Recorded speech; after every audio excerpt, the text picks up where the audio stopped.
हम नॉर्मली ऐसे सोचते हैं ना कि कोई अच्छा है तो कोई बुरा भी है, कोई सही है तो कोई गलत भी है, लेकिन संत नामदेव जी कहते हैं कि नहीं, सब एक है।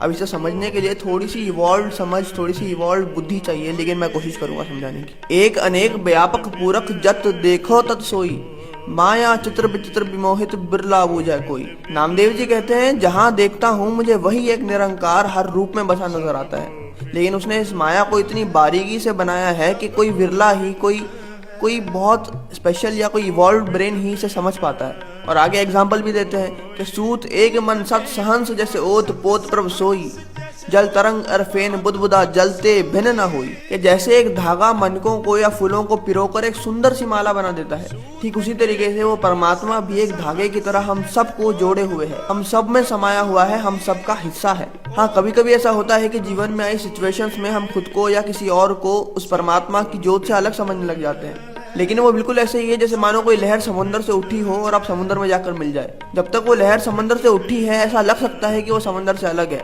लेकिन अंत में वो लहर वापस जाके समंदर में ही मिलेगी, क्योंकि वो समंदर का ही हिस्सा है। ये रियलाइजेशन की हर तरफ कण कण में वो परमात्मा ही व्याप्त है। हमारे एक्सपीरियंस में आने वाली कोई भी चीज उससे अलग है ही नहीं। इतने सुकून वाली, इतनी रिलीफ वाली अनुभूति है कि इसके आगे हर कीमत फीकी है। इसी सुकून के साथ तो प्रहलाद जाकर आग में बैठ गए थे, इसी सुकून के साथ जीसस ने खुद को सूली पर चढ़वा लिया, और इसी सुकून के साथ मीराबाई ने जहर का प्याला भी मुस्कुराते हुए पी लिया।